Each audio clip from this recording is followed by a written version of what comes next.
Yesterday's announcement of the impending royal nuptials has sparked a frenzy of media interest around the world. But as the TV crews descend on Britain, do the straitened economic times really lend themselves to the epic wedding the world now seems to be expecting us to lay on? Kylie Morris's report does contain, inevitably, flash photography. And good morning. Welcome to Today on a Wednesday They morning. could talk about little else. And Matt's been giggling non-stop since the announcement of this engagement. It's a big Look deal. at you. I know, It is look a at big. you. I can barely contain myself. TV networks worldwide going big with breaking news from the House of Windsor.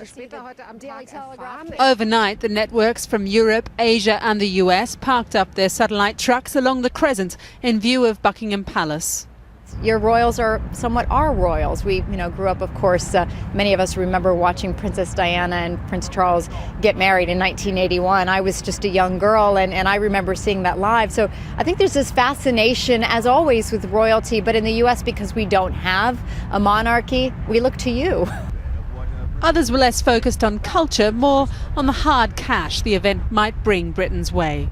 One estimate, $1 billion. That would be the boost to the British economy of this wedding next year. I think the word around here, guys, is let the wedding bells ring, or should we say, ka-ching, ka-ching, ka-ching. Back to you guys. Ka-ching indeed. In ordinary times, it's thought the monarchy brings Britain a minimum £500 million in tourism revenue. But these aren't ordinary years. At the same time as the royal wedding, Britain will be feeling the effects of deep and difficult cuts to public spending. Should they go big or small with this wedding? It's a bit of a tough time in Britain. Yes, but then again, people like to see nice big weddings with nice, maybe not too big, but not just an ordinary wedding. I mean, they're not ordinary people, are they? So there is international demand in this being a big British royal wedding. And no one's suggesting the opposite, that it should be a kind of mend and make do affair. But the palace is briefing that Prince William and Kate will be mindful of the economic situation when making their arrangements. The palace press office tonight declined to explain what that means, but presumably reining in some of the grandeur of when Prince Charles married Diana. At that time, 3 million people were unemployed, but the event reportedly cost as much as £30 million, and they invited 3,500 guests. By comparison, Princess Elizabeth in 1947 saved up ration cards to purchase the fabric needed for her dress. There were 2,000 invited guests.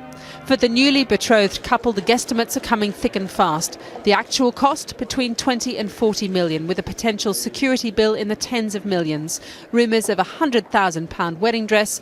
They do say organising a wedding can be the most stressful time of your life. They have pretty smart people in the palace who are pretty good at these kind of things, of marrying the majesty with also appealing to the times. And that's how it will be different to 1981, because then you did throw money at it, even in difficult economic times. And I just don't think the media would allow that today. No one seems ready to discuss to what extent the British public might have to contribute to the costs this time around, as they did for Prince Charles and Diana. Kylie Morris.